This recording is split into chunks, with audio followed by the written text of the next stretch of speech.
আমি যদি বলি আজকে যে সরকার, এই সরকার তো এই গণঅভ্যুত্থানের ফসল। গণ অভ্যুত্থানের যে মূল প্রত্যয়টা ছিল যে ব্যক্তির পরিবর্তনই যথেষ্ট নয়, অর্থাৎ শেখ হাসিনার যে পরিবর্তন সেটাই শুধু যথেষ্ট হবে না, ব্যবস্থার পরিবর্তন হবে, গণতন্ত্র এবং জবাবদিহিতার একটা শাসন বাংলাদেশে প্রতিষ্ঠিত হবে। আজকে যে পার্লামেন্ট, এই পার্লামেন্ট গণঅভ্যুত্থানের ফসল। গণঅভ্যুত্থানের যে আকাঙ্ক্ষা, সেই আকাঙ্ক্ষা আমি বলবো যে এখন পর্যন্ত ধারণ করতে পেরেছে। হ্যাঁ, অবশ্যই কিছু কন্ট্রাডিকশন আছে, কিছু কনফ্লিক্ট অ্যারাইজ করবে, আইন শৃঙ্খলার কিছু অবনতি ঘটেছে, এটা সত্য, এটা মিথ্যা আমি বলবো না। ভবিষ্যতে গণঅভ্যুত্থান যে কোনো সময় হতে পারে, এটা 1 বছরের মধ্যে হতে পারে, আবার 5 বছরের মধ্যে হতে পারে। এটা নির্ভর করে যারা রাষ্ট্রীয় ক্ষমতায় আছে তারা আসলে তাদের অ্যাক্টিভিটি কি ভাবে করছে, জনগণের পক্ষে কথা বলছে কিনা, কাজ করছে কিনা। সরকার যদি জনগণের কথা চিন্তা করে, জনগণের যে আকাঙ্ক্ষা সেটি বাস্তবায়ন করে, তাহলে গণঅভ্যুত্থান হবে না। মানুষ তো আর এমনি এমনি ধরেন যে রাজপথে নেমে রক্ত ঝরাবে না। মানুষ তখনই ঝরাবে যখন জনগণের বিরুদ্ধে গিয়ে রাষ্ট্রীয় ক্ষমতায় আসীন যে ব্যক্তিগুলো থাকেন বা যে সরকার থাকেন তারা জনগণের বিরুদ্ধে গিয়ে কাজ। ফারুক হাসান, আপনাকে দিয়ে আলোচনাটা শুরু করি। যেমনটি বলছিলাম, জুলাই আকাঙ্ক্ষার রাজনীতি যদি আমরা বুঝতে চাই, 2 বছর পরে এসে আসলে জুলাই গণঅভ্যুত্থানকে কিভাবে মূল্যায়ন করবেন? গণঅভ্যুত্থানের আগের বাংলাদেশ, পরের বাংলাদেশের পার্থক্য কোথায়? আসলে দেখেন, গণঅভ্যুত্থান কিংবা গণবিপ্লব এটা কখন আসবে, কিভাবে আসবে, তার কোনো দিনক্ষণ কিংবা টাইম ফ্রেম বলে কিছু নেই। যে কোনো সময় যে কোনো পরিস্থিতিতে গণঅভ্যুত্থান হতে পারে, গণবিপ্লব হতে পারে। আবার গণ অভ্যুত্থান কিংবা গণবিপ্লবের যে আকাঙ্ক্ষা, এই আকাঙ্ক্ষা নির্দিষ্ট একটা টাইমের মধ্যে বাস্তবায়ন হবে এটাও ভাববার কোনো কারণ নেই। ধরেন আমরা মহান মুক্তিযুদ্ধের কথা বলি, মুক্তিযুদ্ধের যে আকাঙ্ক্ষা ছিল সেই আকাঙ্ক্ষা কিন্তু আজও পুরোপুরি বাস্তবায়ন হয় নাই। তাহলে কি আমি বলতে পারবো যে মুক্তিযুদ্ধের আকাঙ্ক্ষা বাস্তবায়ন হয় নাই? মানে এইভাবে বলার সুযোগ নেই। আমরা এইভাবেই বলি যে মুক্তিযুদ্ধের যে আকাঙ্ক্ষা ছিল সেটা পুরোপুরি এখনো বাস্তবায়ন হয় নাই। যেসব জায়গায় বাস্তবায়ন হয় নাই সেগুলো বাস্তবায়নে আমাদের কাজ করতে হবে বা কাজ করা দরকার, এই আলোচনাটা কিন্তু করি। ঠিক একইভাবে আপনি যদি জুলাই গণঅভ্যুত্থানে আসেন, জুলাই গণঅভ্যুত্থানের বেলাও আমরা একইভাবে এটা বলতে চাই যে জুলাই গণঅভ্যুত্থানের আকাঙ্ক্ষা যে পুরোপুরি ধরেন যে ব্যর্থ হয়েছে, বাস্তবায়ন একবারে হয় নাই, এটাই ভাবে আমি বলতে চাই না। বিশেষ করে মান্না ভাইয়ের কথা একটা বললেন আপনি, যে মান্না ভাই বলেছে যে একটাও আলোর মুখ দেখে নাই, আমি তার এই বক্তব্যের সাথে পুরোপুরি একমত না। আবার সবকিছু বাস্তবায়ন হয়েছে বা যে কারণে প্রায় 2000 মানুষ জীবন দিয়েছেন এই গণঅভ্যুত্থানে, তাদের যে আত্মত্যাগ, তাদের যে লক্ষ্য, আকাঙ্ক্ষা, উদ্দেশ্য সেটা পুরোপুরি বাস্তবায়ন হয়েছে। এটাও বলার রহমান মান্না আলোচক করেছেন যে জুলাই আকাঙ্ক্ষার ধারে কাছেও আমরা যেতে পারিনি। আসবো। এরপরে দেখেন রুমিন ফারহানা, ব্যারিস্টার রুমিন ফারহানা এমপি, তিনি একজন ধরেন যে তুখোর একজন বক্তা এবং পার্লামেন্টে বরাবরই ভালো বক্তব্য রাখেন। বিশেষ করে তার গতকালকের এই বক্তব্যে আমি নিজেও মর্মাহত হয়েছি। তিনি যেভাবে বলেছেন যে আগামী 100 বছরেও বাংলাদেশে গণঅভ্যুত্থান হবে না। তা আমি জানি না আসলে ব্যারিস্টার রুমিন ফারহানা হয়তো নানান কারণে নিজে হতাশার মধ্যে নিমজ্জিত রয়েছেন, সেই জায়গা থেকে হয়তো বা তিনি এই ধরনের বক্তব্য দিয়েছেন কিনা আই ডোন্ট নো। বাট এই যে গণঅভ্যুত্থান 100 বছরেও হবে না বা ধরেন যে গণঅভ্যুত্থানের আকাঙ্ক্ষা একবারে বাস্তবায়ন হয় না, এগুলো বলে আসলে এক প্রকারের এই গণঅভ্যুত্থানকে আমরা ডিমোরালাইজ করার চেষ্টা করি, আন্ডারমাইন করার চেষ্টা করি। তার মানে গণঅভ্যুত্থান করে আসলে আলটিমেটলি কোনো লাভ হয় নাই, মানে এইভাবে একটা ন্যারেটিভ দাঁড় করানোর চেষ্টা করি। গণঅভ্যুত্থান তো আমাদের অনেক কিছু দিয়েছে। আমি যদি বলি আজকে যে সরকার, এই সরকার তো এই গণঅভ্যুত্থানের ফসল। আপনার কি মনে হয় না যে আজকে যদি এই গণঅভ্যুত্থান না হতো তাহলে বিএনপি সরকার আজকে সরকার গঠন করতে পারতেন না? আজকে যে পার্লামেন্ট, এই পার্লামেন্ট গণঅভ্যুত্থানের ফসল। এই যে আমি আপনি আজকে মুক্তভাবে এখানে কথা বলার সুযোগ পেয়েছি, আমি জানি না যে বিগত 15-16 বছর এইভাবে মুক্ত চর্চার সুযোগ হয়েছিল কিনা। এই যে আমাদের মাহবুব আজিজ ভাই, তিনি এখানে বক্তব্য দিবেন, গেট থেকে বের হয়ে তিনি সুস্থ শরীর নিয়ে বাড়ি ফিরতে পারবেন কিনা আই ডোন্ট নো। বিগত 15 বছর এই পরিস্থিতি ছিল না। মানে মিডিয়ার ওই স্টুডিওতে টকশো করে গেট থেকেই অনেকে তুলে নিয়ে যাওয়া হয়েছে, অনেকে গুম করা হয়েছে, এরকম অসংখ্য ইতিহাস। আপনি এই 2 থেকে আড়াই বছরে একটা সিঙ্গেল এক্সাম্পল দেখান তো যে একটা মানুষকে গুম করা হয়েছে, একটা মানুষকে ক্রস ফায়ার দেওয়া হয়েছে। এগুলো কি আপনাদের কাছে অর্জন মনে হয় না? এগুলো তো অবশ্যই অর্জন, কিন্তু আপনারা এই অর্জনগুলোকে আসলে চোখে দেখেন না। মানে আপনি যারা এই ধরনের বক্তব্য দিচ্ছে তাদেরকে মিন করছি যে তারা আসলে এই অর্জনগুলো দেখতে পাচ্ছে না, তারা এই অর্জনগুলোকে অর্জন মনে করে না। তারা অর্জন মনে করে যে আওয়ামী লীগ কেন রাজনীতির মাঠে নাই, আওয়ামী লীগের রাজনীতি কেন অ্যালাইভ নাই, আওয়ামী লীগ কেন প্রাসঙ্গিক না। তারা এই জিনিসটাকে বারবার ফিল করে। আমি যদি আপনাকে একবারে চোখে আঙুল দিয়ে মানে দেখিয়ে দিয়ে বলি যে বিগত 17 বছরে এরকম অনেক নেতা ছিল, নেত্রী ছিল, যারা ধরেন যে মিডিয়াতে এসে অনেক গরম গরম বক্তব্য দিত সরকারের বিরুদ্ধে, আবার দেখা যেত তাদের নামে কোনো মামলা নেই, তাদেরকে কোনোদিন জেলে যেতে হয় নাই, তাদের গায়ে কোনো আওয়ামী লীগের একটা ধাক্কা পর্যন্ত লাগে নাই। এরকম নেতা নেত্রীর অভাব নাই, এই পার্লামেন্টেও আছে। সুতরাং তারা তো মনে করবেই যে আগামী 100 বছর কোনো গণঅভ্যুত্থান হবে না, বিকজ অফ আওয়ামী লীগ এই স্বপ্ন দেখতেন যে 41 সাল পর্যন্ত আমরা ক্ষমতায় আছি, সুতরাং আমাদেরকে হটানোর মতো কোনো শক্তি এই বাংলাদেশে নেই, ভবিষ্যতেও আসবে না। তো এই আওয়ামী লীগ তো নাই, গেছে, চলে গেছে, কোথায় পালিয়ে গেছে, বিতাড়িত হয়েছে। তো তো সুতরাং ভবিষ্যতে গণ অভ্যুত্থান যে কোনো সময় হতে পারে, এটা 1 বছরের মধ্যে হতে পারে, আবার 5 বছরের মধ্যেও হতে পারে। এটা নির্ভর করে যারা রাষ্ট্রীয় ক্ষমতায় আছে তারা আসলে তাদের অ্যাক্টিভিটি কি ভাবে করছে, জনগণের পক্ষে কথা বলছে কিনা, কাজ করছে কিনা। সরকার যদি জনগণের কথা চিন্তা করে, জনগণের যে আকাঙ্ক্ষা সেটি বাস্তবায়ন করে, তাহলে গণ অভ্যুত্থান হবে না। মানুষ তো আর এমনি এমনি ধরেন যে রাজপথে নেমে রক্ত ঝরাবে না। মানুষ তখনই ঝরাবে যখন জনগণের বিরুদ্ধে গিয়ে রাষ্ট্রীয় ক্ষমতায় আসীন যে ব্যক্তিগুলো থাকেন বা যে সরকার থাকেন তারা জনগণের বিরুদ্ধে গিয়ে কাজ করে। এখন আমাদের দেখার বিষয়, বর্তমান যারা সরকারে রয়েছেন জনগণের ভোটে নির্বাচিত, এই নির্বাচিত সরকার আসলে জনগণের আকাঙ্ক্ষা কতটুকু বাস্তবায়ন করছেন। এখন আসেন এই যে গণ অভ্যুত্থানের মূল্যায়ন, হ্যাঁ আমাদের যে এক্সপেকটেশন, যে প্রত্যাশা ছিল, আসলে বর্তমান সরকার অনেকটাই বাস্তবায়ন করতে পারে নাই বা করার আগ্রহ খুব একটা আমরা দেখতে পাচ্ছি না। এখন ধরেন এখানে ইন্টারিম সরকারকে আমরা বড় একটা জায়গায় দায়ী করছি, লিগালাইজ করছি তাদের, বিকজ অফ তারা যেহেতু গণ অভ্যুত্থানের পরপরই দায়িত্ব গ্রহণ করেছিলেন। এখন এখানে আরেকটা বড় প্রশ্ন, দেখেন ইন্টারিম সরকারকে কিন্তু আমরা জনগণের সমর্থিত সরকার বলছি, বাট তারা কিন্তু জনগণের প্রত্যক্ষ ভোটে নির্বাচিত না। নির্বাচিত এবং সমর্থিত এই দুটো জায়গায় অনেক ফারাক। যেমন আজকে জনাব তারেক রহমানের নেতৃত্বাধীন যে সরকার, এই সরকার যদি একটা ভুল করে তার দিকে 50টা আঙ্গুল সেকেন্ডের মধ্যে দাঁড়িয়ে যায়, তাকে প্রশ্ন করে, তাকে জবাবদিহিতার আওতায় নিয়ে আসে। অ্যাকাউন্টেবিলিটি জায়গাটা অনেক বড় এখানে। আর ইন্টারিম সরকারের জায়গায় অ্যাকাউন্টেবিলিটি এবং ট্রান্সপারেন্সির যে জায়গা, এই জায়গাটা ছিল অনেক কম, বিকজ অফ জনগণ তাদেরকে ভোট দিয়ে নির্বাচিত করেন নাই, বাট জনগণ সমর্থন দিয়েছেন। তো সেই জায়গা থেকে আমরা মনে করি বর্তমানে এই সরকারের কাছে জনগণের প্রত্যাশা অনেক বেশি। সুতরাং এই সরকার যদি জনগণের সেই আকাঙ্ক্ষা, সেই প্রত্যাশা বাস্তবায়নে কাজ না করে, তাহলে কিন্তু ভবিষ্যতে অসংখ্য ধন্যবাদ জানাচ্ছি জনাব ফারুক হাসান, ধন্যবাদ জানাচ্ছি জনাব মাহবুব আসিস। গণঅভ্যুত্থানের পর সাধারণ মানুষের মনে যে জনপ্রত্যাশা তৈরি হয়েছিল 2 বছরের ব্যবধানে তার কতটুকু পূরণ করতে পারলাম আমরা? আপনি ঠিকই বলেছেন যে 24-এর গণ অভ্যুত্থানের যে প্রবল প্রত্যাশা এবং গণ অভ্যুত্থানটি যে কারণে হয়েছিল সেগুলো আমরা সবাই অবগত, যে আওয়ামী লীগ সরকারের যে দুঃশাসন এবং সর্বশেষ 3টি নির্বাচন নিজেরা করবার যে নানান ছলচাতুরি আমরা দেখেছি, এবং শেষ পর্যন্ত বিভিন্ন ধরনের অপশাসনের বিরুদ্ধে মানুষ নেমেছে রাজপথে। এবং গণ অভ্যুত্থানের যে মূল প্রত্যয়টা ছিল যে ব্যক্তির পরিবর্তনই যথেষ্ট নয়, অর্থাৎ শেখ হাসিনার যে পরিবর্তন সেটাই শুধু যথেষ্ট হবে না, ব্যবস্থার পরিবর্তন হবে, গণতন্ত্র এবং জবাবদিহিতার একটা শাসন বাংলাদেশে প্রতিষ্ঠিত হবে। যে প্রত্যাশা বহু বছর ধরেই আমরা দেখেছি, মুক্তিযুদ্ধের মাধ্যমে দেখেছি, তার পরবর্তীতে 80 দশকেও কিন্তু একটা বিরাট স্বৈরশাসনের বিরুদ্ধে গণঅভ্যুত্থান হয়েছিল 10 বছরে। তারপরে 91-এর যে রাজনৈতিক সরকার, সেখানেও কিন্তু সেই একই প্রত্যয় ছিল। পরবর্তীতে 3টি নির্বাচনের পর 111-এর একটি সরকার সেই জায়গা থেকে একদম পেছনের দিকে নিয়ে যায়, একটি বিরাজনীতিকরণের ধারায় দেশটিকে নিয়ে যাবার যে একটি অতৃপ্ত স্বপ্ন তারা দেখে, সেটাই যেন অন্তর্বর্তীকালীন সরকার এই 24 আগস্টের পরবর্তীতে দায়িত্বে এসে তা পূর্ণ করতে চায়। 24-এর গণ অভ্যুত্থান পর্যন্ত অবশ্যই ঠিক আছে, মানুষের পরিষ্কার একটা চাহিদা যে আমরা গণতন্ত্র এবং জবাবদিহিতাপূর্ণ শাসন চাই, কিন্তু অন্তর্বর্তীকালীন সরকার যে 18 মাসে যা করলেন সেইটা গণতন্ত্রের পক্ষে কতখানি বাস্তবসম্মত তাদের পদক্ষেপগুলো। এখানে ডানপন্থার বিকাশ দেখা গেল, সাম্প্রদায়িক শক্তির উত্থান দেখা গেল, যা এই 24-এর গণ অভ্যুত্থানের স্পিরিটের সঙ্গে একেবারেই যায় না।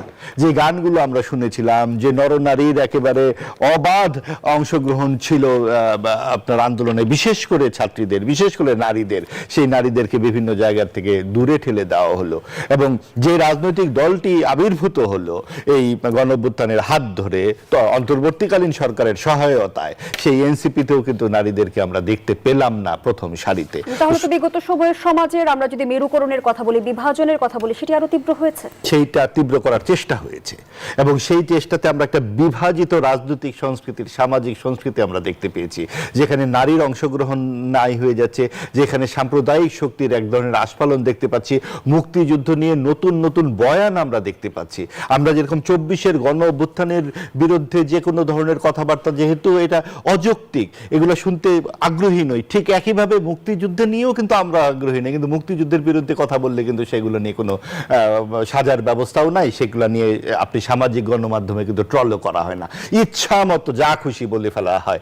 এই কথাও বলা হয়েছে যে 7ই নভেম্বর 1975 সালে বিজয় দিবস হয়েছে, জামাতের এক নেতা বলেছেন, তিনি টক শোতেও অংশগ্রহণ করেন এবং যা খুশি তা বলে যান। তো এই সমস্ত যখন হচ্ছে, এবং আমরা দেখতে পাচ্ছি যে এখন একটা সামাজিক গণমাধ্যমে বিভিন্ন জায়গায় এক ধরনের মব ট্রায়াল হচ্ছে, এবং সেই মব ট্রায়ালে অংশগ্রহণ করছেন এই অন্তর্বর্তীকালীন সরকারের সাবেক উপদেষ্টা ফারুকী সহ কয়েকজন।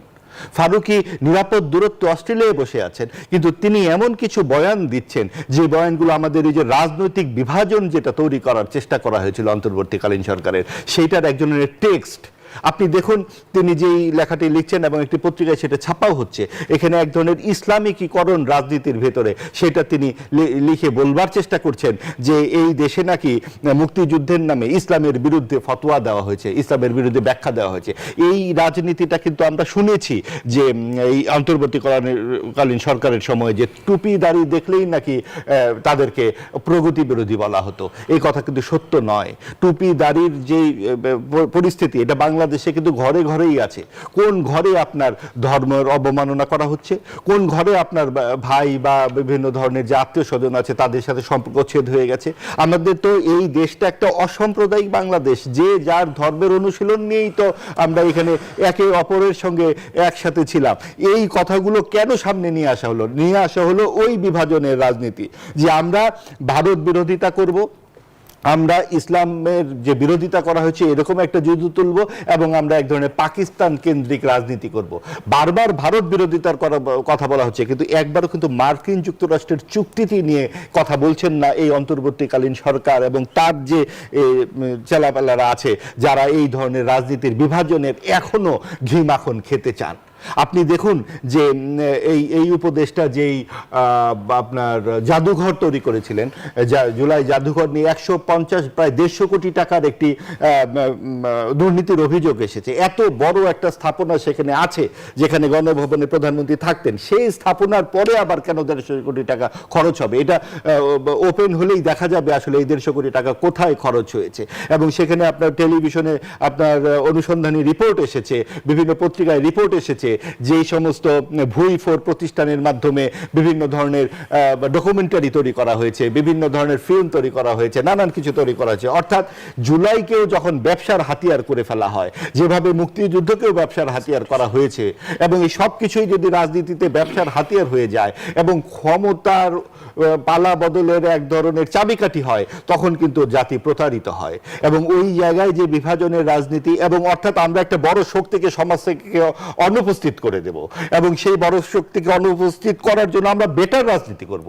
আপনি যদি আওয়ামী লীগকে অনুপস্থিত করতে চান, আপনাকে বেটার রাজনীতি করতে হবে। আপনাকে বলতে হবে, ভাই আপনি এই দুর্নীতি করেছিলেন, এইভাবে মানুষ হত্যা করেছেন, সেই কারণে আপনি অপ্রাসঙ্গিক হয়ে যাচ্ছেন, কিন্তু আপনাকে আমরা অপ্রাসঙ্গিক করে দেবো। আপনি ইসলামের শত্রু, আপনি এটার শত্রু, ওটা শত্রু, আপনি টুপিদারি দেখতে পারেন না। এই সমস্ত কথাবার্তা কিন্তু কোনোভাবেই বিশ্বাসযোগ্য নয়। আমি যেহেতু আপনাদের এখানে সময় নষ্ট হবে, কিন্তু অনেক ভিডিও আছে, ইসলামিক নেতারাই বলেছেন যে আপনার 24-এ ইয়েতে আপনার যে শাপলা গণহত্যার কথা বলা হয়, সেখানে কিন্তু সেই অর্থে গণহত্যা হয় না। কিছু হত্যা হয়েছে বলে বটে, কিন্তু সেটা গণহত্যা বলতে যা বোঝায় তা কিন্তু নয়। এটা ইসলামিক নেতাদেরই ভাষ্য, তখনকার গণমাধ্যমের ভাষ্য। অর্থাৎ সকল হত্যাকেই যদি আমরা গণহত্যা বলে দেই। আরেকটা জিনিস আমরা ভুলে যাই, শাপলা চত্বরে এই যে হেফাজতের সম্মেলনটি কেন হয়েছিল, এটা কি মানুষের মনে পড়ে? তখন হয়েছিল কারণ গণজাগরণের বিরুদ্ধে একটা বিরাট সমাবেশ করতে হবে। গণজাগরণ ছিল এই আপনার যুদ্ধাপরাধীদের বিরুদ্ধে আন্দোলন। যুদ্ধাপরাধীর বিচার চাইলে সেখানে ইসলামের বিরুদ্ধে কথা বলবে, এইটার সাথে তো কোনো সম্পর্কই নাই, কিন্তু মুক্তিযুদ্ধকে ইসলামের সাথে সাংঘর্ষিক করে ফেলা হয়, এবং তখন একটা খুব সক্রিয় একটি গোষ্ঠী তা করে। আপনারা একটু গণমাধ্যম উল্টালেই দেখতে পারবেন যে তখন 13 জন ব্লগারকে হত্যা করা হয়। এবং এই যে কেউ যে কোনো কথা বলবেন, আজকে মুক্ত মতের একটা সমাজ আমরা প্রতিষ্ঠা করতে চাই। আপনার ফৌজদারি আইন কানুন থাকবে, কেউ যদি ধর্মের অবমাননা করে তার জন্য কিন্তু আইন আছে। আপনি মব সন্ত্রাস করে তাকে মেরে ফেলতে পারেন না, আপনি হুমায়ুন আজাদকে কিভাবে কোপাতে পারেন না। এই সমস্ত কোপাকুপি, এই সমস্ত মারামারি নিয়ে একটি কথাও আপনি শুনবেন না, খালি শুনবেন যে গণহত্যা হয়েছে, এবং সেই হত্যা করেছে শেখ হাসিনা, হত্যা করেছে বিডিআরের, হত্যা করেছে, সব কিছু তারা করেছে। কিন্তু তাতে মূল যে অপরাধটি 24-এর যে অপরাধ, সেটা কিন্তু তখন আবার ছোট হয়ে যায়। আপনি 24-এর যে অপরাধ, সেই অপরাধের একদম সরাসরি বিচার করতে হবে, এবং সেটার জন্য একটি আলাদা ট্রাইব্যুনাল করলে ভালো হতো। ওই ট্রাইব্যুনাল যখন যুদ্ধাপরাধী ট্রাইব্যুনালের সাথে যুক্ত করে দেওয়া হয়েছে, দুটি বিচারে কিন্তু শেষ পর্যন্ত ঝুলে যাবার একটা আশঙ্কা আমরা দেখতে পাচ্ছি। আপনি শেখ হাসিনার পক্ষের যে আইনজীবী নিয়োগ করা হয়েছে সরকারের পক্ষ থেকে, তিনি কথা বলতে বলতে হেসে ফেলেছিলেন। এগুলোও কিন্তু আপনার বিচারকে প্রহসনে রূপান্তরিত করে। একটা শক্তিশালী বিচার হোক, যেই সমস্ত নানান ষড়যন্ত্রের কথা আমরা শুনেছি সেগুলো সামনে আসুক, সবচেয়ে বড় কথা, মানুষের জীবনের চেয়ে বড় কোনো কিছু দামি নয়। অসংখ্য মানুষ ধন্যবাদ জীবন জানাচ্ছি দিয়েছে, মাহবুব তার আসিফ, বিচার অসংখ্য মানুষকে ধন্যবাদ পেতে হবে। জানাচ্ছি। ব্যারিস্টার মাহফুজুল ইসলাম, বিএনপি সরকার পরিচালনার ক্ষেত্রে গণঅভ্যুত্থানের আকাঙ্ক্ষা কতটা ধারণ করতে পেরেছে বলে মনে করেন? দেখুন, গণ অভ্যুত্থানের যে আকাঙ্ক্ষা, সেই আকাঙ্ক্ষা আমি বলবো যে এখন পর্যন্ত ধারণ করতে পেরেছে। হ্যাঁ, অবশ্যই কিছু কন্ট্রাডিকশন আছে, কিছু কনফ্লিক্ট অ্যারাইজ করবে, আইন শৃঙ্খলার কিছু অবনতি ঘটেছে, এটা সত্য, এটা মিথ্যা আমি বলবো না। কিন্তু দেখেন, একটা দেশ যেভাবে পরিচালিত হওয়া উচিত, গণতান্ত্রিক প্রক্রিয়ায় একটা সুষ্ঠু একটা সংসদ থাকবে, যেখানে মানুষ কথা বলতে পারবে, সরকারি দল থাকবে, বিরোধী দল থাকবে, একটা সুষ্ঠু নির্বাচন হবে, সব কিছু কিন্তু আমরা এটার প্রতিফলন পেয়েছি। আমরা 24-এর গণ অভ্যুত্থানের পরে কিন্তু পেয়েছি। খুবই দুঃখজনক, অনেক মানুষ মারা গিয়েছিল ছাত্র জনতার যে বিপ্লব, গণ অভ্যুত্থান, তাদের ত্যাগের বিনিময়ে কিন্তু আমরা এই নতুন একটা বাংলাদেশ পেয়েছি। এখন এই নতুন বাংলাদেশটাকে গড়ার সময় আসলে এটাকে কতটুকু সাকসেস না, এটাকে যদি আমরা থ্রো আউট করি তাহলে হবে কি, এটা আসলে প্রশ্নবিদ্ধ হবে। দেখেন, 1971 সালে যুদ্ধ জয় করে আমরা যখন স্বাধীন একটা বাংলাদেশ পেলাম, আজকে কত বছর চলে গেছে আমরা দেখেছি, আজকে আপনার প্রায় 57 বছরের মতো চলে যাচ্ছে, তাই না? তো এখানে কি আমরা কি বলতে পারি যে মুক্তিযুদ্ধের চেতনা আমরা পুরোপুরি এখন পর্যন্ত বাস্তবায়ন করতে পেরেছি? আমি তো বলবো যে অনেকের মনে এখনো আছে যে না, মুক্তিযুদ্ধের চেতনা এখনো বাস্তবায়ন করতে পারিনি। তাহলে এই 24-এ গণ অভ্যুত্থান হলো, সাথে সাথে কি আমরা এই কয়দিনই কি আমরা এইটা বাস্তবায়ন করতে পারবো? না, সময় লাগবে। তবে তাদের যে ত্যাগ, এটা আমাদের মাথায় রাখতে হবে, বর্তমান গভর্নমেন্টকে মাথায় রাখতে হবে, বিরোধী দলকে মাথায় রাখতে হবে, আমরা যারা কথাবার্তা বলি আমাদের সবাইকে মাথায় রাখতে হবে, জনসাধারণকে মাথায় রাখতে হবে। দেখেন, আমাদের একটা স্বপ্ন ছিল যে আমরা একটা নতুন বাংলাদেশ পেয়েছি 5ই আগস্টের পরে। আমরা আশা করেছি দুর্নীতি এখান থেকে চলে যাবে, আমরা আশা করেছি যে আইন শৃঙ্খলার অবনতি ঘটবে না। তবে একটা দেশ যখন 17 বছর ধরে বিভিন্নভাবে করাপশনের মধ্যে থাকে, বিভিন্নভাবে আইন শৃঙ্খলার অবনতির মধ্যে থাকে, তিনটা নির্বাচন আমরা দেখেছি যে দিনের ভোট রাতে হয়েছে, আমি ডামি নির্বাচন, এগুলো দেখেছি। তো 17 বছর একটা দেশকে পিছিয়ে নিয়ে যখন যাওয়া হয়েছে, আমরা তো ভাবতে পারি না যে 2 বছরের মধ্যে এই দেশটা একটা সুন্দর একটা দেশে পরিণত হয়ে যাবে। হ্যাঁ, তবে আশার আলোকেই আমরা দেখছি যে এখনকার যে গভর্নমেন্ট আছে তারা কিন্তু চেষ্টা করছে, তারা কিন্তু সর্বোচ্চ চেষ্টা করে যাচ্ছে। হ্যাঁ, কিছু কিছু ক্ষেত্রে ফেলিওর হচ্ছে, সাথে যে পারবে তা না, একটা দেশকে গড়তে সময় লাগবে। এটা শুধু যে গভর্নমেন্টের ব্যাপার আমি তা বলবো না, এটা আমাদেরকেও এগিয়ে আসতে হবে। দেখেন, এই যে আজকে একটা সারাদিন ধরে আপনার কিন্তু বৃষ্টি হলো, তাই না? এবং আমরা বৃষ্টিতে দেখলাম কি জলাবদ্ধতা শুরু হয়েছে।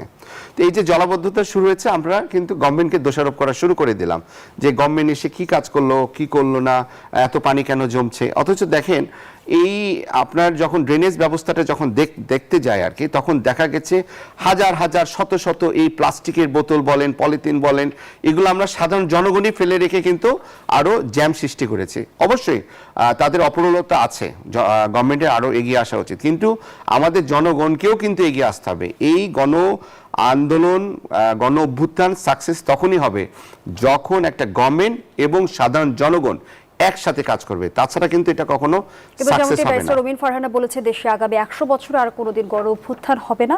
তিনি বলেছেন যে 24-এর গণ অভ্যুত্থানে যে স্বপ্ন ছিল, শেষবারের মতো মানুষ জীবন বাজি রেখেছিল, তারপর মানুষ দেখলো এটি কতিপয় মানুষের নিজস্ব সম্পত্তি, এটা বাংলাদেশের উগ্রবাদের নতুন উত্থান এবং অদ্ভুতভাবে কিছু নেই থেকে শত কোটি টাকার মালিক হয়ে যাওয়ার একটা প্রকল্প। তিনি এটা হতাশা থেকে বলেছে আর কি। উনি যদি এই গভর্নমেন্ট পক্ষে থাকতো তাহলে আমি বিশ্বাস করি উনি হয়তো এটা বলতো না। ওনার কাজ হচ্ছে যে একটা বিরোধী একটা বক্তব্য রাখতে হবে, বক্তব্য রাখবো, এরকম একটা যে স্টেটমেন্ট। আমি খুবই হতাশ, ওনার মতো একটা মানুষ 100 বছরে গণ অভ্যুত্থান হবে না। এই গভর্নমেন্ট যদি এমন কোনো কাজ করে যে ফ্যাসিস্টের মতো যদি তারাও কাজ করে, এই গভর্নমেন্টের বিরুদ্ধে কি গণ অভ্যুত্থান হবে না? এই গভর্নমেন্টের বিরুদ্ধে হবে। গণ অভ্যুত্থান কি আমরা বলবো যে আর কিছুদিন পর গণ অভ্যুত্থান হবে না, 20 বছর পর হবে না? আমরা অতীত ইতিহাসে কি দেখেছি? আমরা 1969 সালে গণ অভ্যুত্থান দেখেছি না? ওই সময় কি গণ অভ্যুত্থান হওয়ার মতো সিচুয়েশন ছিল না, কিন্তু তারপরে হয়েছে। আইন বিরোধী গণ অভ্যুত্থান হয়েছিল 1990 সালে, আমরা দেখেছি। আমরা 2024 সালে দেখেছি। আমরা তো 24 সালে 5ই আগস্টের পরও বিশ্বাস করতে পারতাম না যে আসলে কি গণ অভ্যুত্থানে আমরা কি দেশ আবার স্বাধীন হলো। 17 বছর ধরে আমরা এতটা নিপীড়িত হয়েছি, সাধারণ জনগণ বলেন, সরকার দলীয় যারা এখন বিএনপির লোকজন বলেন, আমরা কিন্তু এটা মানে কখনো বিশ্বাস করতে পারিনি বা বিশ্বাস করতে কষ্ট হতো, এতটা নিপীড়ন হয়েছে। তো গণ অভ্যুত্থান কখন হবে, মানুষ যখন বিস্ফোরণ কখন ঘটবে, এটা উই নেভার নো। কিন্তু যদি এমন কোনো কাজ করা হয় যেগুলা সংবিধান পরিপন্থী কাজ, আবার যদি ফ্যাসিস্টের কোনো কিছু করা হয়, ফ্যাসিস্টের মতো যদি আচরণ করা হয়, গণ অভ্যুত্থান আবারও হবে। জনাব মাহবুব আজিজ, একই বিষয়ে আপনার মন্তব্য নিতে চাই। ব্যারিস্টার রুমিন ফারহানা কি ব্যক্তিগত হতাশা থেকে মন্তব্য করেছে, নাকি আসলেই জুলাই গণ অভ্যুত্থানের পর গুটি কয়েক মানুষের আসলে যদি বলি যে ভাগ্য বদলে গেছে? না, উনি কেন বলছেন সেটা উনি বলতে পারবেন, কিন্তু একটা রাজনৈতিক বিশ্লেষণ তো আছেই, এবং সেই রাজনৈতিক বিশ্লেষণে কি আমরা দেখি নাই যে আঙ্গুল ফুলে কলা গাছ, কিন্তু আঙ্গুল ফুলে বট গাছ হয়ে গেছে। যারা 2000-2500 টাকার স্যান্ডেল পরতো তাদেরকে তো আমরা দেখছি যে তারা কি ধরনের বিলাস বেশনে ব্যস্ত হয়েছেন। তো এই বিষয়গুলোর আসলে উৎপত্তি কোথায়, এই প্রশ্নগুলো করা যাবে না, করলে তাকে ফ্যাসিস্টের দোসর বলবেন। এবং আপনি যখন তার নির্বাচনী এলাকায় যাচ্ছেন, 200 গাড়ি নিয়ে যাচ্ছেন একজন তরুণ ছাত্র নেতা। আমরা কিন্তু ছাত্র নেতাদের বিরুদ্ধে বলছি না, কিন্তু সবকিছুর তো একটা প্রক্রিয়া আছে। একটি গাছ কিন্তু হঠাৎ করে 6 ফুট লম্বা হয়ে যায় না, তাকে ধীরে ধীরে ধীরে ধীরে ওই জায়গায় যেতে হয়। রাজনীতি কিন্তু 3 মাসের একটা ব্যাপার নয়। একটা রাজনৈতিক দলের ধীরে ধীরে ধীরে ধীরে একটা জায়গাতে আত্মপ্রকাশ করতে হয়। এই যে এনসিপির কথা আমরা বলছি, তাদের রাজনৈতিক গঠনতন্ত্র কি, তাদের রাজনৈতিক উদ্দেশ্য কি, তাদের রাজনৈতিক দৃষ্টিভঙ্গি কি, দর্শন কি, কিছুই আমরা জানি না। আমরা শুধু জানি তারা বলে যে আমরা মধ্যপন্থী একটা দল। কিসের মধ্যপন্থী? তারা অর্ধেক মুসলিম অর্ধেক হিন্দু নাকি অর্ধেক মার্কসিস্ট অর্ধেক ইসলামিস্ট? আমরা মধ্যপন্থী ব্যাপারটাই তো বুঝলাম না। এবং আপনি দেখুন যে তারা শেষ পর্যন্ত গিয়ে জামাতের বি টিম হয়ে গেল। এবং যেই গণ অভ্যুত্থানে তাদেরকে আমরা সম্মুখ সারিতে দেখলাম, তাদের অনেককেই, এনসিপি শুধু গণ অভ্যুত্থান করেছে এই কথাটা সত্য নয়, সকলেই দলমত নির্বিশেষে সেখানে সব মানুষই ছিল, কিন্তু একটা নেতৃত্বের সারিতে তো বিশ্ববিদ্যালয়ের ছাত্রছাত্রীরা ছিল। এবং সেটা কি তাহলে জুলাই রাজনৈতিক বৈধতা অর্জনের হাতিয়ারে পরিণত হলো? দিন শেষে জুলাই কি রাজনৈতিক বৈধতা অর্জনের হাতিয়ারে পরিণত হয়েছে? জি, কারো কারো কাছে, এবং একটা বিশেষ গোষ্ঠীর কাছে, যারা হঠাৎ করে রাজনীতিতে একটা বড় অংশ স্টেক হোল্ডার হয়ে উঠতে চেয়েছিল। আপনি দেখুন, নির্বাচনে যদি বিএনপি 2/3 ভোট না পেত, তাহলে এই যে সাম্প্রদায়িক শক্তি, যেই উত্থান আমরা দেখলাম, তারা কিন্তু পিআর পদ্ধতিটা যেভাবে পাশ করে একটা নতুন প্রক্রিয়া তৈরি করতে চেয়েছিল, সেটাতে দিকে তারা চলে যেত। কিন্তু বিএনপি যেহেতু নোট অফ ডিসেন্ট দিয়েছে 11টি, এবং সেইখানে কিন্তু তারা শুরু থেকে বলে আসছে যে এই আনুপাতিক হারে এই যে উচ্চ আসনে তারা রাজি নয়। এবং আমাদের মতো একটি দরিদ্র দেশে আদৌ কি আরো 100 এমপির প্রয়োজন আছে? আমরা যেই 300 এমপির যেই পদ্ধতিতে আমরা দীর্ঘদিন ধরে আমরা অভ্যস্ত, সেখানেই কি আমরা সুশাসন নিশ্চিত করতে পেরেছি? আমরা সুশাসন নিশ্চিত করবার জন্য তো আসলে সংখ্যার প্রয়োজন হয় না। এমপিদের যেই সমস্ত কার্যকর যেই প্রক্রিয়াগুলো আমরা দেখতে পাই সমাজে, আমরা এখন পর্যন্ত বিএনপির কাছে কিন্তু গুম কমিশন বলুন, বিচার বিভাগের পৃথকীকরণ বলুন, দুদক বা পুলিশ সংস্কার বলুন, সর্বোপরি যে 11টি সংস্কার কমিশন হয়েছিল অন্তর্বর্তীকালীন সরকারের সময়, যে 2-1টি ভালো কাজ হয়েছে, তার অন্যতম প্রধান হচ্ছে যে 11টি সংস্কার কমিশনের রিপোর্ট। সেই রিপোর্ট অনুযায়ী কেবলমাত্র সংবিধান সংস্কার ছাড়া কোনো সংস্কার কমিশন নিয়ে আলাপ আলোচনা আপনি সংসদে শুনবেন না। এমনকি নারী সংস্কার কমিশনের রিপোর্ট নিয়ে একটি কথাও বিএনপি, জামাত, এনসিপি কিন্তু বলছে না। কেন বলছে না? এবং তাদের যদি কোনো আগ্রহ থাকতো যে আদৌ বাংলাদেশের সংস্কার সত্যিকার অর্থে তারা চায়, তাহলে তারা এই রিপোর্টগুলো নিয়ে আলাপ করতো। তারা শুধুমাত্র এই এক ধরনের প্রীতিময় একটা সংসদ এখানে তৈরি করছে, যেটা আমরা আওয়ামী এবং জাতীয় পার্টির মধ্যে দেখেছিলাম, সেটারই একটি আলাদা ভার্সন কিন্তু আমরা আজকে দেখছি। সাথে সাথে আমরা দেখছি যে জুলাইয়ের রাজনীতিকে কিভাবে বৈধতার হাতিয়ারে পরিণত করার জন্য কিছু কিছু রাজনৈতিক বয়ান। আমি জাস্ট 30 সেকেন্ডও না, 15 সেকেন্ড সময় নেব। মানুষ মারা গেছে, এটা ঠিক, হ্যাঁ মারা গেছে, মানুষ মারা গেছে, ৭৭ও মারা গেছে, কিন্তু সংখ্যা খুবই কম। এই যে বলছেন কি হেফাজতে ইসলামের যুগ্ম মহাসচিব খালেদ সাইফুল্লাহ, উনি নিজে বলছেন যে শাপলা চত্বরে মানুষ মারা গেছে খুবই কম, যা বলা হচ্ছে। এমনকি হেফাজত তাদের তালিকাটা দিতে পারেনি আজকে পর্যন্ত। তাহলে এখানে কেন গণহত্যার কথা তোলা হলো? সেই গণহত্যার কথা তুলে যারা এই বিষয়ে প্রশ্ন করছে তাদেরকে বলা হচ্ছে যে তারা যে কোনো আন্দোলন নিয়ে তো আমরা ভিন্ন ভিন্ন রাজনৈতিক বয়ান দেখি যারা মাহবুব আজিজ। যেমনটি আমরা যদি আওয়ামী লীগের প্রসঙ্গ আনি, আমরা তো দেখছি জুলাইকে তারা বিতর্কিতভাবে উপস্থাপন করছে, তারা কোনোভাবে এটাকে গণ অভ্যুত্থান মানতে রাজি নয়, তারা এটাকে ষড়যন্ত্র হিসেবে দেখছে। ঠিক আছে, এইটা কেউ কেউ হয়তো ষড়যন্ত্র হিসেবে দেখবে, আপনাকে তো তখন সেখানে তথ্য প্রমাণ উপস্থাপন করতে হবে। কেউ ষড়যন্ত্র দেখলেই তাকে আপনি জেল ফাঁস দিয়ে দেবেন? এটা তো তার গণতান্ত্রিক অধিকার যে হ্যাঁ তিনি সেটা মনে করেন। আপনি যদি উপযুক্ত প্রমাণ দিতে পারেন, এই যে দেখুন আপনার এই হত্যাগুলো কি করে হয়েছে, তার তো জবাব দিতে হবে। আপনি জামাতি ইসলামীও তো বলে যে ঠিক গণহত্যা হয়নি 71 সালে, 71 নিয়েও তাদের ভিন্ন বয়ান রয়েছে, এবং সেখানে 16 ডিসেম্বর আত্মসমর্পণ দলিলে বলা আছে সিভিল আর্ম ফোর্স আত্মসমর্পণ করলো। তো সিভিল আর্ম ফোর্সটা কারা? এই জামাতি ইসলামী, আলবদর আল এই শামস। তো সেই 14 ডিসেম্বর বাড়ি বাড়ি থেকে তুলে নিয়েছে, তারা সেটা অস্বীকার করছেন। অস্বীকার তো করতেই পারেন, আপনি যদি উপযুক্ত প্রমাণ এবং দালিলিক প্রমাণাদি আপনি সাব্যস্ত করেন, আপনি যদি সেখানে প্রদান করেন, তাহলে তো আর এগুলো টিকবে না। আওয়ামী লীগের ক্ষেত্রেও আপনাকে যুক্তি তর্ক এবং আইনের একটা শাসন আনতে হবে। আপনি যদি আইনের কাজ নিজের হাতে নিয়ে নেন এবং তার পক্ষে আপনি যেমন 4 কোটি লোক যদি ভোটার হয়ে থাকে, 3 কোটি লোক যদি আওয়ামী লীগের ভোটার হয়ে থাকে, 2 কোটি হোক, যেই পরিমাণে হোক, আছে তো সেই তাদেরকে আপনি সকলকে তো খুনি বলতে পারেন না। যারা নেতৃত্ব দিয়েছিল তারা এই সমস্ত অপশাসন এবং খুনের সঙ্গে জড়িত, আপনি তাদেরকে বিচার করুন। ব্যারিস্টার মাহফুজুর রহমান, একটু জানতে চাই যে কোনো আন্দোলন সংগ্রাম যখন আমরা বিগত সময়ে আমরা দেখেছি যে ভিন্ন ভিন্ন রাজনৈতিক বয়ান রয়েছে, সেখানে ইতিহাসের যাদের দায় রয়েছে তাদের রাজনৈতিক বয়ান কতটা গ্রহণযোগ্য? না দেখুন, এখানে যে সত্যটা হয় আর কি, সেটাকে যদি রাজনৈতিক পারপাসে ইউজ করা হয় তাহলে তো এটা আসলে কাম্য না। ঠিক আছে, আমার সহ-আলোচক ভাই, আমি জানি না এই হেফাজত ইসলামের যে মারা গেছে এটা নিয়ে বারবার কেন উনি এটাকে এভাবে কথা বলছে আমি বুঝতে পারছি না।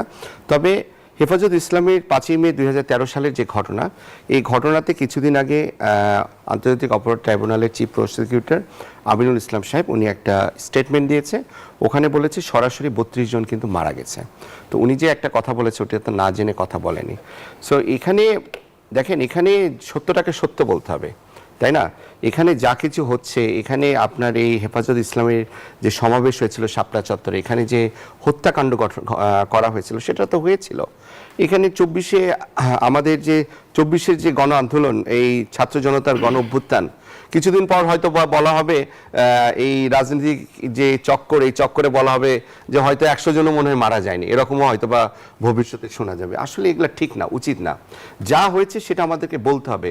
52-র ভাষা আন্দোলন বলেন, 1969-এর আপনার আইন বিরোধী আন্দোলন বলেন, 71-এর যুদ্ধ বলেন, 2024-এর ফ্যাসিস্ট সরকারের বিরুদ্ধে আন্দোলন বলেন, 1990-এর স্বৈরশাসনের এরশাদের বিরুদ্ধে আন্দোলন, এগুলো কিন্তু এগুলো আমাদের রাজনৈতিক অংশ, এগুলো আমাদের ইতিহাসের অংশ।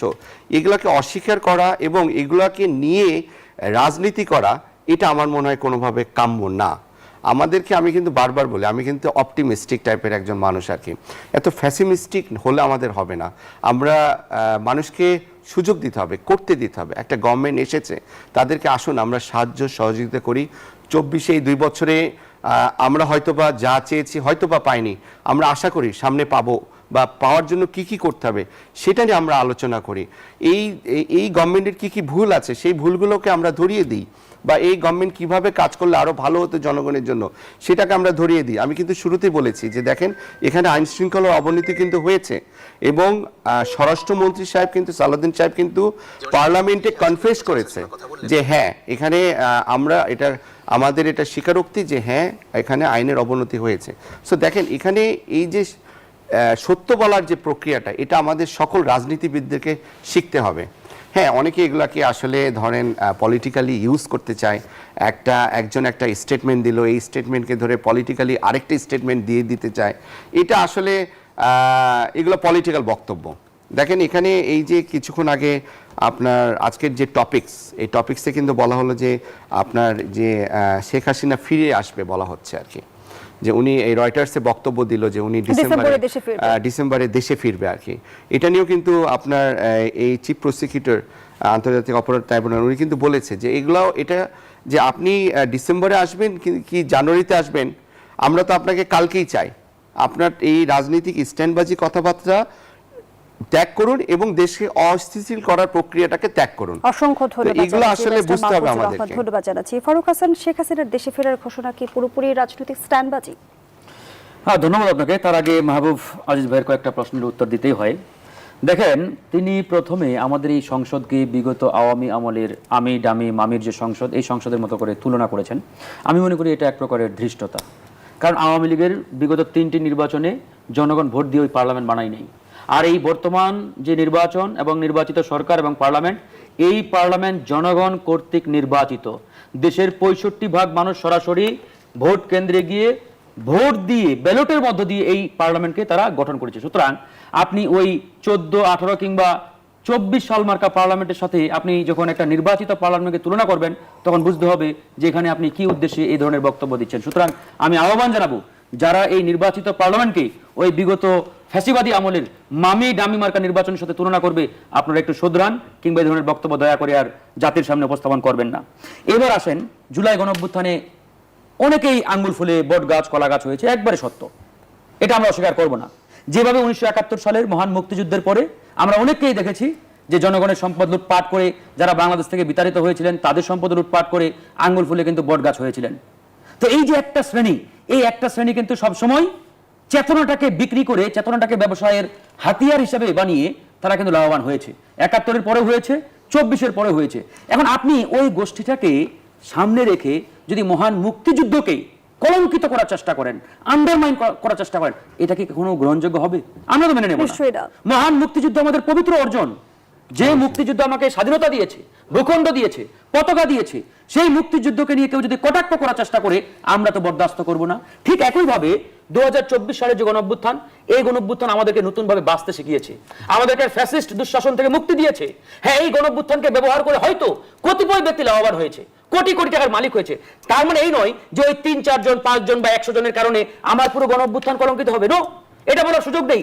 কিন্তু কতিপয় আওয়ামী প্রেমিক এখনো রাজনীতির মাঠে রয়েছে, সোশ্যাল মিডিয়া রয়েছে, গণমাধ্যমে রয়েছে, তারা এরকম নেগেটিভ দাঁড় করানোর চেষ্টা করছে যে এই গণঅভ্যুত্থান মানে রসাত লেগেছে, এই গণঅভ্যুত্থানকে ব্যবহার করে কোটি কোটি টাকার মালিক হয়েছে। মানে জিনিসটাকে এমন ভাবে রং চং লাগিয়ে চিত্রায়ন করার চেষ্টা করে যেন এই গণঅভ্যুত্থান করাটাই মহাপাপ। এটা একটা বাস্তবতা। এরকম পরিস্থিতি তৈরি করার চেষ্টা করা হচ্ছে। আপনি স্পেসিফিক ভাবে বলেন যে এই যে গণঅভ্যুত্থানকে ব্যবহার করে অমুক অমুক নেতা হাজার কোটি টাকা লুটপাট করেছে, মালিক হয়েছে। হ্যাঁ, আমাদের বিদ্যমান আইন আছে, আইন শৃঙ্খলা বাহিনী রয়েছে, তাদের বিরুদ্ধে অ্যাকশন নেওয়া হবে। দুদক আছে, প্রশ্ন করেন কেন তার বিরুদ্ধে অ্যাকশন নেওয়া হলো না, সে 100 কোটি টাকা মেরে দিয়েছে।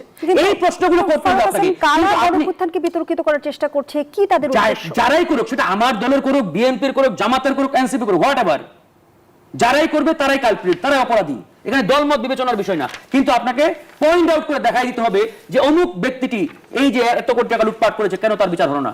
আপনি এভাবে প্রশ্ন করেন, কিন্তু আপনি এমন ভাবে এটাকে একটা নেগেটিভের মধ্যে ফেলে দেওয়ার চেষ্টা করছেন যে গণঅভ্যুত্থান করাটা আসলে এদেশের জনগণের ভুল হয়েছে, এরকম একটা অবস্থা। এবার আসেন, মাহবুব আজিজ ভাই গণজাগরণ মঞ্চ নিয়ে অনেক কথা বললেন। ওই সময় 13 জন ব্লগার হত্যা হয়েছে। আমরা কিন্তু প্রত্যেকটা হত্যাকাণ্ডের বিরোধিতা করেছি এবং বিচার চেয়েছি। অনেক ঘটনার বিচার হয়েছে এবং অনেকগুলো এখনো বিচারাধীন অবস্থার মধ্যে রয়েছে।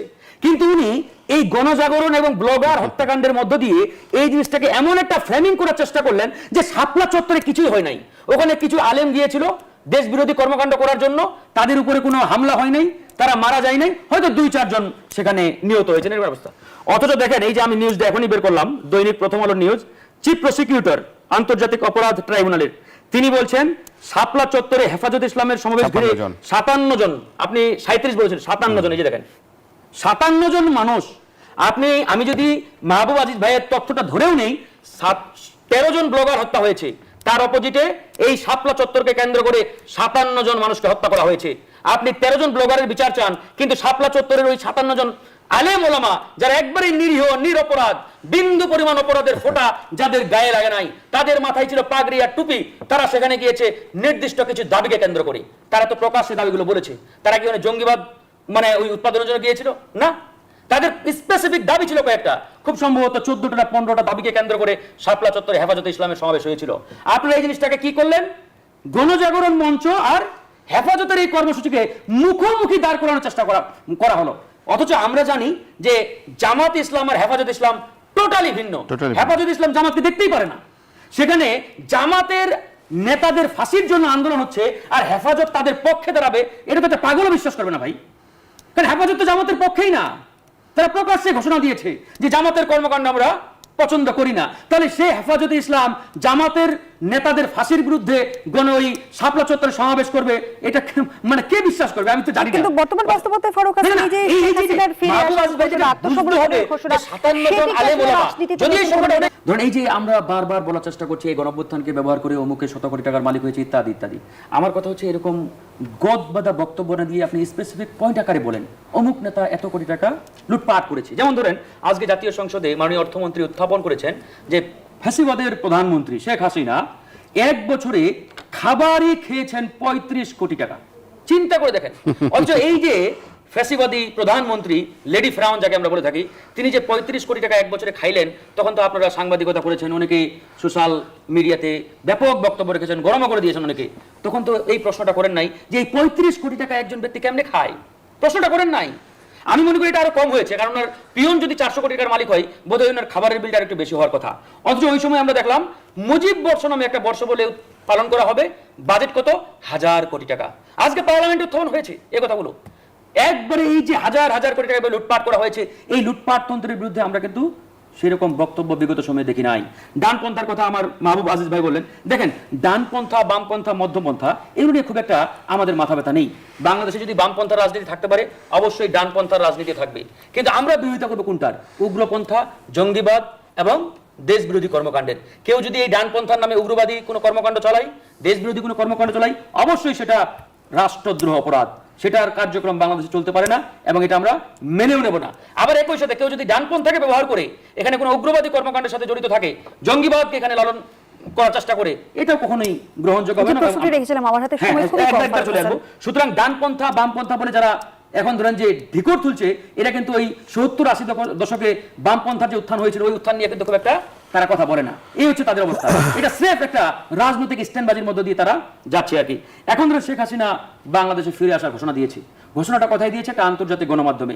তিনি মাঝে মাঝেই দেখি তার ভয়েস কল রেকর্ড আমরা বাংলাদেশের গণমাধ্যমগুলোতে। অথচ তিনি চাইলে তো একটা ভিডিও মানে ছাড়তে পারেন, উনার চেহারাটা আমরা একটু দেখতে চাই, মুখের অবয়বটা। আসলে আমরা তো দেখি নাই উনাকে প্রায় 2-2.5 বছর ধরে। আমি জানি না, হ্যাঁ একবার শেষ করি। ধরেন শেখ হাসিনা বাংলাদেশে ফিরে আসবেন, ওই ইরান থেকে পালিয়ে যাওয়া রেজা পাহলভি 40 বছরে 40 বার ঘোষণা দিয়েছিলেন দেশে ফিরবেন, পারেন নাই। সুতরাং উনি মাত্র ঘোষণা দিয়েছেন, আমরা দেখি আরো কয়েক বছর ওয়েট করি, তাহলে বুঝতে পারবো। এখানে আসলে দুটো কারণ। নাম্বার 1, তিনি আসলে ইন্ডিয়াতে থাকতে পারবেন কিনা। আমার ধারণা ইন্ডিয়ান সরকার তাকে নিয়ে মারাত্মক রকমের একটা অস্বস্তিতে রয়েছে। কেন? যেহেতু বর্তমান নির্বাচিত সরকার অনেকটাই আমাদের দেশকে এগিয়ে নেওয়ার জন্য আমাদের যে ডিপ্লোম্যাটিক পলিসি এবং কূটনীতি, এটা কিন্তু তারা সেট করে ফেলেছে। এবং প্রথম রাষ্ট্রীয় সফর দিল তারা মালয়েশিয়া হয়ে, চায়না। এটা কিন্তু ইন্ডিয়া ভালোভাবে নিতে পারেন নাই। কেন নিতে পারেন নাই? তারা বুঝতে পারছে যে একমাত্র হাসিনাকে আমরা রাজকীয় সম্মানে রাখার কারণেই কিন্তু ইন্ডিয়ার সাথে বাংলাদেশের সম্পর্কটা তরল হচ্ছে না। ভারত সরকার শেখ হাসিনাকে রাখতে চাইছে না বলেই কি শেখ হাসিনার দেশে ফেরার ঘোষণা? আচ্ছা, এর আগে আমি এই নিয়ে তো অনেক কথা হলো যে কি কারণে আমি হঠাৎ করে হেফাজত নিয়ে কথা বলছি। আসলে হেফাজতের বিষয়টা খুবই গুরুত্বপূর্ণ এই কারণে যে আমি কোনোভাবেই কিন্তু যে কোনো হত্যারই বিরোধিতা করছি এবং সেখানে বিচারের যে ব্যবস্থা সেটা সকলের জন্য সমানভাবে থাকতে হবে। কিন্তু এভাবে বয়ান তৈরি করে, যেটা হেফাজতে ইসলামের যুগ্ম মহাসচিব খালেদ সাইফুল্লাহ সাহেবের কথা তো আমি শোনালাম, উনি একজন তৎকালীন নেতা ছিলেন, তার ভিডিওটি শোনালাম। এখন সেই জায়গাতে আমরা তখন কর্তব্যরত সাংবাদিক ছিলাম, ভাই আমরা কর্তব্য আইন শৃঙ্খলা বাহিনী ভাই, আমি আপনার সময় একটি কথাও বলি নাই। যখন খালেদা জিয়াকে এই আইন শৃঙ্খলার বাহিনীর লোকজনই তো বলেছিল 2 কোটি টাকা উনি তহসিল করেছিলেন এবং 8 বছরের এই সাজা তো এই আইন শৃঙ্খলার বাহিনী দিয়েছিল। কারণ আমাদের বিচার ব্যবস্থা কোন সময় কি করে সেটা আমরা জানি, কিভাবে কোন সরকারের আমলে কোন ট্রাইব্যুনাল কথা বলে আমরা জানি না। এবং সেই জন্যই আমি বলছি যে এই সাম্প্রদায়িক যে শক্তিটাকে, এটাকে বিশেষভাবে আশকারা দিয়েছে হচ্ছে অন্তর্বর্তী সরকার, ইন্টেরিম সরকার, এবং তারা আশকারা দিয়ে প্রধান বিরোধী দল হিসেবে যা এখানে সংসদে বসিয়ে দিয়েছে। যাদের ভোট 3 থেকে 6% হয়, তারা কি করে সর্বশেষ গ্রাহ্য ভোট যারা পেয়েছে, বিএনপি বা আওয়ামী লীগের 40% ভোট করে তারা পেয়েছে গত সবগুলো গ্রাহ্য নির্বাচনে, সেইখানে কি করে জামাতের ভোট এত বেশি বাড়ে, সেটা আমাদের একটা সন্দেহ। এবং সেই সন্দেহের সম্পূর্ণ যৌক্তিক কারণ আছে। এবং আমাদের যে বর্তমান সরকার, তাকে এটা বুঝতে হবে যে এই যোগ্য এবং দক্ষ বিরোধী দল না হলে কি অবস্থা দাঁড়ায়? আপনি সংসদে কি হাম নিয়ে কোনো আলোচনা শোনেন? আপনি সংসদে মার্কিন যুক্তরাষ্ট্রের চুক্তি নিয়ে কোনো আলোচনা শুনেন? এই আলোচনা কি সরকারি দল করবে কিনা? কারণ সরকারি দল তো এক ধরনের কৃতজ্ঞতা বোধে আচ্ছন্ন। তারা তো অন্তর্বর্তীকালীন সরকারের খাওয়া দাওয়া নিয়ে কথা বলে না, তারা তো সেই নিয়ে লুটপাট করে না। এই আওয়ামী লীগের দুঃশাসন নিয়ে তো রিপোর্টই এসেছে, বালিশকাণ্ডের রিপোর্ট এসেছে, একদিনই 4টা করে এই গণঅভ্যুত্থান তো হলোই এইসব কারণে। কারণ আমরাই সাংবাদিকরা লিখেছি যে আওয়ামী লীগের কি কি দুঃশাসন হয়েছে, সেই জন্য গণঅভ্যুত্থান হয়েছে। সেইগুলো বারবার আপনারা সামনে আনছেন কি কারণে? কারণ আপনাদের প্রিয় দলকে আওয়ামী লীগ দুঃশাসন করেছেন দেখে আপনারা এগুলো করবেন। তিনি 35 কোটি টাকা খেয়েছেন দেখে কি আপনাদেরও খেতে হবে? সরি, আপনারা খেতে পারবেন না এই কারণে, কারণ এটা একটা জবাবদিহিমূলক শাসন ব্যবস্থা তৈরির জন্য ভোটাররা আপনাদেরকে সংসদে পাঠিয়েছে। সেইখানে বসে যদি আপনারা আম বিনিময় করেন এবং হাম নিয়ে কথা না বলেন, তখন আমরা প্রীতিময় সম্মেলনের কথা বলবোই। জি, কি বললেন? শেখ হাসিনা প্রসঙ্গে যে প্রশ্নটি রেখেছিলাম, এটা আসলে এক ধরনের, আমি মনে করি রাজনৈতিক এক ধরনের আচরণ সকল পক্ষ থেকেই, মূল ঘটনাটাকে পাশ কাটিয়ে। শেখ হাসিনা তো এখানে এখন আর প্রাসঙ্গিকই নয়। শেখ হাসিনা যদি নিজে চলে যেতে পারেন, কিভাবে গিয়েছেন সেটা তো রাষ্ট্রীয়ভাবে আমরা জানি না এখনো। এইটা কি পালিয়ে যাওয়া বলে? একটা রাষ্ট্রীয় বিমানে চড়ে কেউ পালিয়ে যায়? আবার তিনি যেভাবে গেছেন সেভাবেই যদি তাকে সরকার আনে, আমরা তো এই সরকারের কাছ থেকে কোনো ব্যাখ্যাও শুনি নাই। যে সংসদে কি আমরা ব্যাখ্যা শুনেছি? আমরা তো শুনেছি খালি পালিয়ে গেছে। সকলের সামনে, এতগুলো লাইভ টেলিভিশনের সামনে সরকারি হেলিকপ্টারে উঠে পালিয়ে যায়, এটাই বোধহয় প্রথম। কিন্তু তাকে তো যেতে হয়েছে, বাধ্য তো তিনি হয়েছেন। তিনি যেহেতু বাধ্য হয়েছেন, তিনি তো নিশ্চয়ই স্বাধীন জীবন যাপন করছেন না। তিনি কি করে সেভাবে কথা বলছেন, কি করে তিনি মুখ দেখাচ্ছেন না, কেন তিনি? এবং তাদের ভিতরে আওয়ামী লীগের অহংকার এবং দম্ভও কমেনি আমরা দেখেছি। ভাই একটি কথা বলেছেন, ধৃষ্টতা, এইটাও কিন্তু আওয়ামী লীগের শব্দ। আপনি ওবায়দুল কাদের বলতেন, এত বড় স্পর্ধা, আপনি শেখ হাসিনাকে জবাবদিহিতা চান? এই ধৃষ্টতা, স্পর্ধা, এই শব্দগুলোর বিরুদ্ধেই 24-এর গণঅভ্যুত্থান। হ্যাঁ, আমরা চাই, আমরা সকলের জবাবদিহিতা চাই বলেই 24-এর গণঅভ্যুত্থান। আমরা সেই পরিবর্তন চাই। কোথাও কোনো শব্দের উত্তরে ধৃষ্টতা শব্দের ব্যবহার করা যাবে চিফ না। প্রসিকিউটর যেমনটি বলেছে, দেশে ফেরা মাত্রই শেখ হাসিনা কারাগারে যাবেন। এক্ষেত্রে প্রত্যর্পণ চুক্তির আওতায় দেশে ফেরানো হলে তিনি আত্মসমর্পণের সুযোগ পাবেন না। কিন্তু আমি একটু জানতে চাই যে ভারত থেকে তাকে ফিরিয়ে আনার সুনির্দিষ্ট আইনি বা কূটনৈতিক অগ্রগতিটা ঠিক কোথায়? দেখুন, শেখ হাসিনার বিরুদ্ধে এখন পর্যন্ত 663টি ফৌজদারি মামলা হয়েছে এবং তার মধ্যে কিন্তু 453টি কিন্তু হচ্ছে হত্যা মামলা। এবং আমরা দেখেছি যে অলরেডি একটি মামলায় আন্তর্জাতিক অপরাধ ট্রাইব্যুনালে 17 নভেম্বর 2025 সালে ওনারকে কিন্তু মৃত্যুদণ্ড দেওয়া হয়েছে। সো উনি 2013 সালে একটি বন্দি প্রত্যর্পণ চুক্তি হয়েছিল, এক্সট্রাডিশন ট্রিটি যেটাকে বলা হয় আর কি, যে পলাতক আসামি বা যারা থাকবে তাদেরকে নিয়ে আসার যে ব্যবস্থা, এটার আন্ডারে নিয়ে আসা যায় কিনা সেটা আরও রিভাইজ করতে হবে। এবং ওনাকে আসলে যেভাবে আসুক না কেন, আমার সমালোচক মাহবুব আজিজ সাহেব উনি অবশ্য হাসিনা পালাই গেছে এটা বলতে নারাজ আর কি, আমার কাছে যেটা মনে হলো, যেটা অবশ্যই ভুল কথা বা ভুল ব্যাখ্যা। এনিওয়ে, তো উনি যেভাবেই যাক না কেন, যেভাবেই আসুক না কেন, ওনাকে কিন্তু আগে আইনের আশ্রয়ে আসতে হবে, ওনাকে আগে কোর্টে যেতে হবে, কোর্টে যে আত্মসমর্পণ করতে হবে, আইন শৃঙ্খলা বাহিনীর মাধ্যমে তাকে কোর্টে যে আত্মসমর্পণ করে তাকে বন্দী হতে হবে। তারপর উনি যদি আপিল করতে চায়, আইনি প্রক্রিয়ায় সব কিছু হবে। কিন্তু ওনার আইনি প্রক্রিয়া কিন্তু একটা না, একটা যে শুধুমাত্র যে ফাঁসির রায় হয়েছে আইনি প্রক্রিয়া শেষ, আরও যে মামলাগুলো আছে সেই আইনি প্রক্রিয়াগুলো কিন্তু চলমান। সো আমি মনে করি উনি যে ফিরে আসবে যে কথাটা বলছে, এটা অবশ্যই ওই চিফ প্রসিকিউটর সাহেব যে কথাটা বলেছে, এটা একটা রাজনৈতিক বক্তব্য, রাজনৈতিক স্ট্যান্ডবাজি এবং দেশকে একটা অস্থিতিশীল পরিবেশ তৈরি করার একটা প্রক্রিয়া বলে আমি মনে করি। অসংখ্য ধন্যবাদ।